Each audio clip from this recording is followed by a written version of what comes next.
dalam televisyen tu. Saya kata, dia sebut, dia kata yang dia tu pertikai Islam tak apalah, dia bukan Islam. Dia sebut tak apa, yang tu pantang saya. Saya baca dalam satu artikel di Kedah, dia tibai saya dengan mufti Kedah.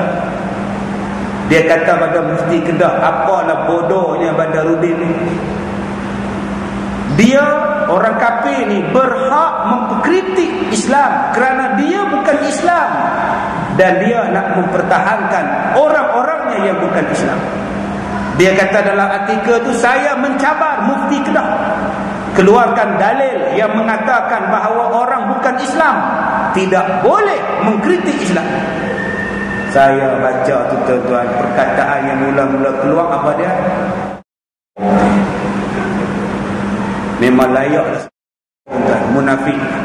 Dia boleh sebut apa dalil yang mengatakan orang bukan Islam tak boleh menghina Islam, mengkritik Islam. Apa dalil? Dia kata tak ada. Saya pergi ceramah tuan-tuan, saya sebut nama blog dia, saya tunjuk nama penulis dia. Saya kata, sekarang ni orang tengah tunjuk perasaan tentang filem yang menghina Nabi. Buat apa pergi tunjuk perasaan? Itu hak mereka. Kenapa tak jawab macam tu? Mereka bukan Islam.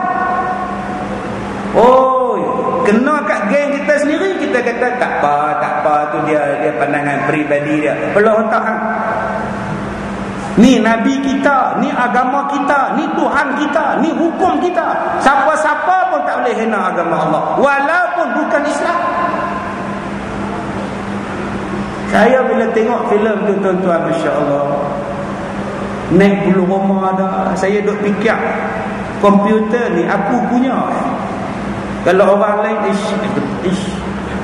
dia boleh kata Nabi ni bodoh, dia boleh kata Nabi ni gay, dia boleh kata Nabi ni duk zina dengan budak-budak, Nabi ni duk berzina dengan hamba dia, Nabi ni kaki perempuan, Nabi ni bodoh dungu, Nabi ni orang yang bunuh orang perempuan, Nabi ni ganas bunuh kanak-kanak, bakar orang, bakar rumah. Melampau-lampau sungguh tuan-tuan penghinaan yang mereka buat kepada Nabi kita, Nabi Muhammad sallallahu alaihi wasallam. Kalaulah umat Islam kita tak ingat lagi benda ni tuan-tuan, sampai ada orang dalam negara kita boleh sebut mana-mana orang Islam yang pergi tunjuk perasaan bantah ni buang masa. Saya kalau jumpa ngeh ni sesepak tuan-tuan, jumpa ngeh ni sesepak tuan-tuan, walaupun satu negeri dengan saya, saya tak jumpa. Dia boleh kata wasting time dan energy, masa dan tenaga pergi tunjuk perasaan. Kita nak habaq dekat dia. Untuk Nabi kami, bukan kata masa dan tenaga kami sanggup korban, nyawa kami pun kami sanggup korban untuk Nabi kami. Jangan duk bertikai. Nabi ni Allah Ta'ala sebut dalam Quran ni nombor 2 lepas Tuhan. Nombor 3 jihad. 3 benda ni tak ada siapa boleh potong. Allah, Rasul dan jihad. Mak tak boleh potong, bapa tak boleh potong, isteri tak boleh potong, keluarga tak boleh potong, kumpulan tak boleh potong, perniagaan tak boleh potong, tanah air tak boleh potong, apa pun tak boleh potong. Nombor 1 Allah, Rasul, dan ketiga jihad.